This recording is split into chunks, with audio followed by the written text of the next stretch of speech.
continuamos en Revista de la Mañana y hoy es martes de democracia y vamos a hablar sobre esas preguntas, esas dudas que uno a veces tiene o que a veces uno escucha en las noticias sobre temas que tienen que ver con nuestra política colombiana, con nuestra constitución o con el Estado colombiano y que uno da por sentado que todo el mundo lo conoce y resulta que no, hay cosas que uno desconoce. Entonces hoy el turno es para Alejandro Poveda. Alejandro, cuéntenos hoy qué sorpresa nos tiene.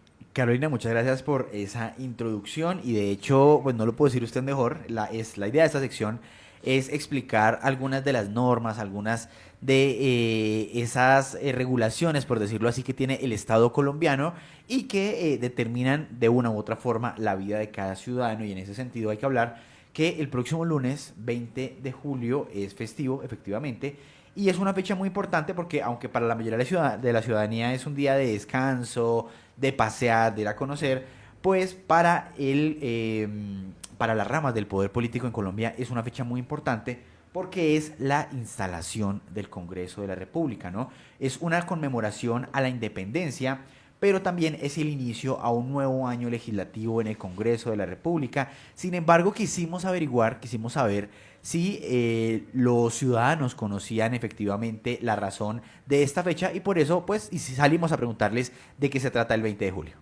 El Congreso de la República se posiciona el 20 de julio porque se conmemora la independencia del país. El 20 de julio para el Congreso. Porque se conmemora el Día de la Independencia de Colombia. Y ahí precisamente teníamos que muchos de los oyentes tienen la información de por qué se lleva a cabo esto. Y aunque la gente podría pensar que solamente se debe a una conmemoración de la independencia colombiana, pues en realidad se trata de un proceso que está regulado por la Constitución y por la ley. Más adelante les hablaremos un poco de este tema. Sin embargo, hay otra duda y es que posterior a ello, prácticamente 15 días después, 20 días después, tenemos el 7 de agosto, que es la posesión del presidente de la República, ¿no? Fechas muy importantes para el Estado colombiano y nos pusimos también a la tarea de preguntarles a los oyentes por qué se posesiona el presidente el 7 de agosto y esto nos dijeron. Se posiciona el 7 de agosto por la batalla de Boyacá. Y el 7 de agosto para la presidencia. Porque se celebra la batalla de Boyacá. Y ustedes, oyentes, lo tenían claro, los invitamos a que nos escriban al 324-137-1393, 324-137-1393 y pues nos escriban allí por qué creen que se conmemoraba esta fecha, que puede que de pronto muchos no lo tenían tan claro, muchos no sabían por qué se adelanta ese día la posesión del presidente de la República el 7 de agosto. Sin embargo, la idea de esta sección, como siempre, es hablar con expertos, conocer pues cuál es precisamente el origen de estas fechas, el origen de cómo funciona el Estado y por ello a esta hora queremos dar la bienvenida a Mateo Ortiz. Él es investigador del Observatorio Javeriano de Juventud y nos va a explicar por qué se conmemoran estas fechas, por qué se realizan estos actos estos días y curiosamente no siempre fueron estas fechas. Esto nos dijo. ¿Por qué el Congreso se posesiona el 20 de julio y por qué la presidencia se posesiona el 7 de agosto? Lo más interesante de esa pregunta es que no siempre fue así. De hecho, antes del 86, de la Constitución del 86, la presidencia se posesionaba el 1 de abril. Pero es gracias a la del 86, con un espíritu de centralización, de unificación del país a la luz de una idea nacional, que se ponen estas fechas. Y el 20 de julio evidentemente habla del grito de la independencia y tú puedes mirarlo desde la perspectiva pragmática porque es importante que el Congreso se posicione antes que la presidencia, pues porque el Congreso tiene que estar establecido para tomar el gobernamiento de la presidencia. Pero ¿por qué el 20 de julio? También creo que hay una parte metafórica en ello. Y es precisamente la idea de que el grito recuerda que esa soberanía viene de la base popular que en sí misma encarna ese poder legislativo que hay en el Congreso. Por el otro lado, el 7 de agosto es la victoria grande que se tiene sobre Boyacá y en ese sentido la victoria y marco el nacimiento de la soberanía del Estado que en ese sentido ya viene representándose en lo ejecutivo, en el presidente. Entonces ahí están esas dos metáforas tan potentes que tienen estas fechas y que también demarcan ese espíritu de estos poderes que tenemos en el país. Ahí precisamente teníamos la explicación, se trata pues de algo que está regulado, es una instalación que está regulada en cumplimiento de la Ley 5 de 1992 que expide también el reglamento del Congreso, del Senado de la República y de la Cámara de Representantes, y según estos lineamientos deberá ser una ceremonia solemne que deberá desarrollarse al momento de la sesión inaugural del Congreso de la República.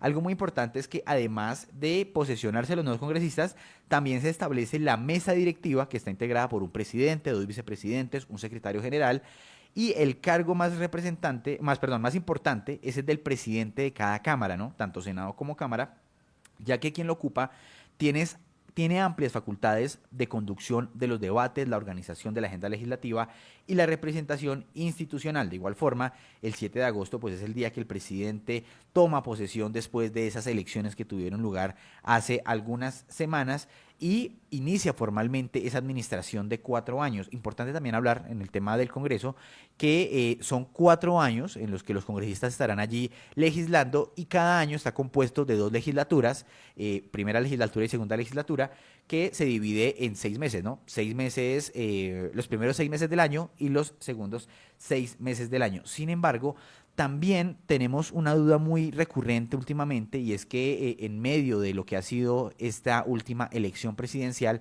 pues ha surgido el debate de qué es el empalme presidencial, qué lo regula, cómo debe adelantarse y precisamente nuestro experto nos explicó cuál es como ese procedimiento, qué es lo que regula ese empalme entre la administración que sale y la administración que llega.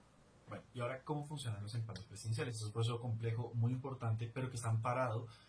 Bueno, hay mucha más normativa, pero en principio la normativa que lo rige es la 951 del 2005, y en ese sentido sus protagonistas son 2 instituciones, el DNP, el Departamento Nacional de Planeación, y el DAFP, o el Departamento Administrativo de la Función Pública.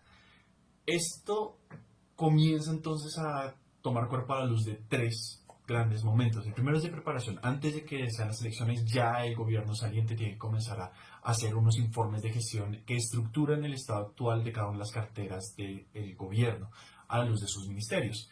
En qué van a nivel contractuales, cómo va en su implementación a los del plan de desarrollo, cómo está a nivel financiero, cuáles son precisamente los cuellos de botella o los indicios que sean importantes que el nuevo gobierno conozca, y eso comienza a tomar cuerpo meses antes de las elecciones. Y ya una vez el Consejo Nacional Electoral determina quién es la persona que va a asumir la nueva presidencia por esta vigencia, que se nombran las comisiones tanto por el gobierno saliente y por el gobierno entrante para hacer el proceso de empalme.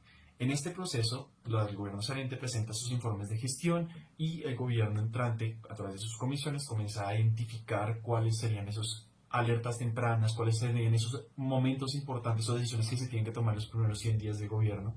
Y cuando se cierran estas comisiones, se hace un acta en donde ya se formaliza la entrega formal de estos informes por parte del gobierno saliente al entrante, y esta comisión del gobierno entrante redacta a luz de sus informes de gestión, pero también a través de lo que consideran importante y pertinente para la nueva presidencia, que sean esas decisiones en primeros envíos, un informe final de empalme.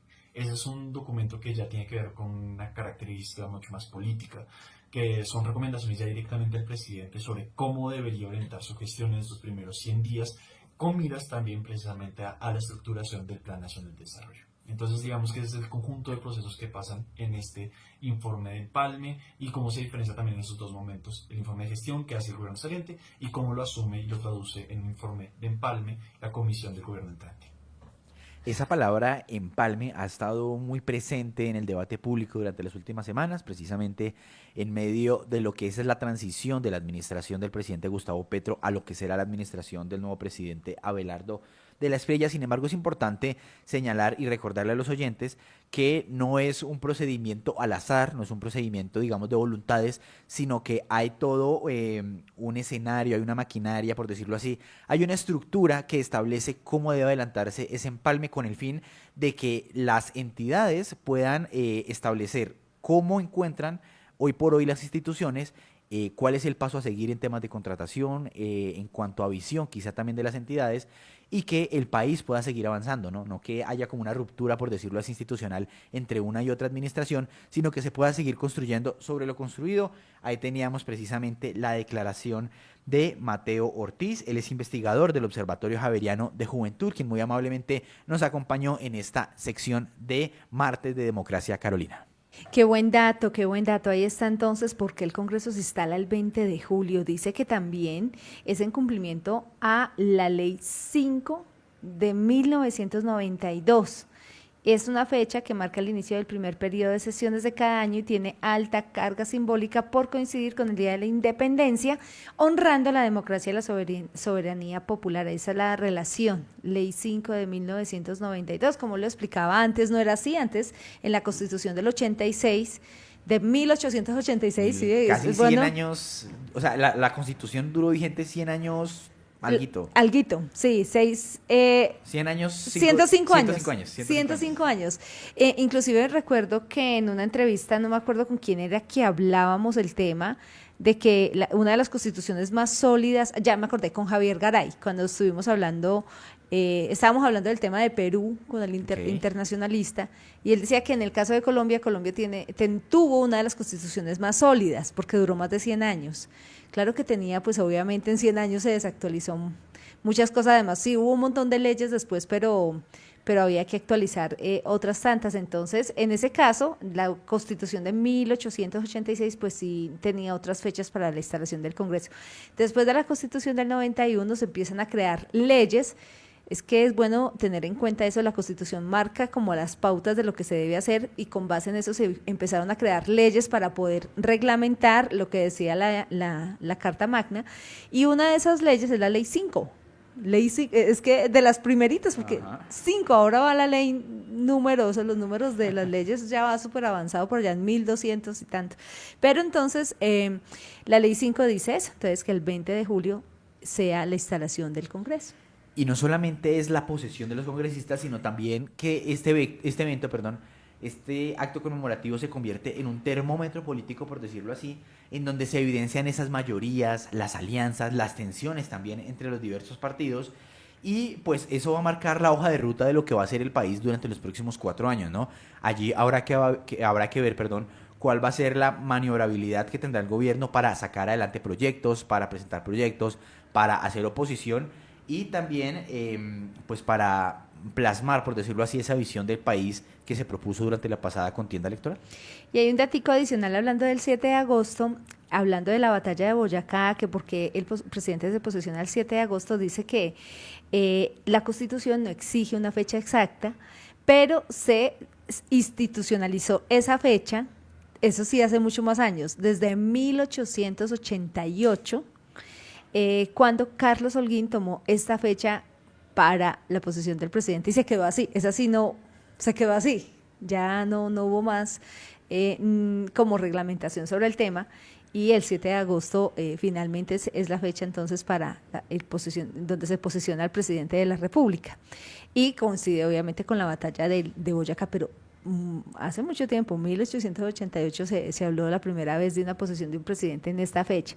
Qué bueno, porque sí, uno no lo tiene quizás muy claro, y ahí también nos lo decía nuestro experto hoy, el por qué estas fechas y por qué se deben escoger, y según recordemos, que nos lo ha recordado tanto el presidente electo como el presidente saliente, que esa instalación tiene que ser ante el Congreso. Sí, eso ahí sí. Está el debate grande de los últimos días. Ahí está en debate siempre, pues ha sido que en la Plaza Bolívar, frente a la sesión plena del Congreso de la República, pues la rama legislativa está ahí como de testiga y recibiendo la rama ejecutiva en ese caso. Entonces, pues ha sido bien curioso, porque con esto de lo que ha pasado en la política, que ha sido un poco fuera de lo normal en lo que pasa cada 4 años, nos han recordado algunas cosas de la Constitución, y por eso es bueno, porque es una forma de aprender también de qué dice la Constitución realmente en temas de empalme, en temas de posición, de cómo debe ser asumir el poder por parte de un nuevo mandatario. Entonces, siempre el presidente nuevo debe posesionarse ante la sesión plena del Congreso de la República, es decir, de la rama legislativa. ¿Listo? Ya, por hoy.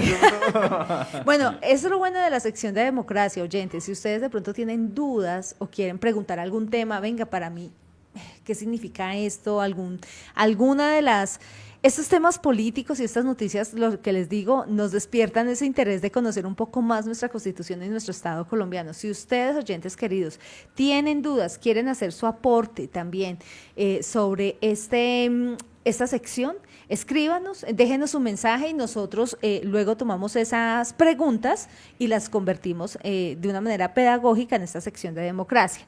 Nuestro WhatsApp es el siguiente, 324-137-1393, 324-137-1393. Ustedes nos pueden decir, hola revista, hola periodistas, como nos quieran escribir, quiero saber más sobre este tema. O quiero saber, o cómo se tramita la ley, es un ejemplo, o qué significa un decreto, escríbanos, y a través de ese WhatsApp nosotros ya tomamos esa referencia para esta sección.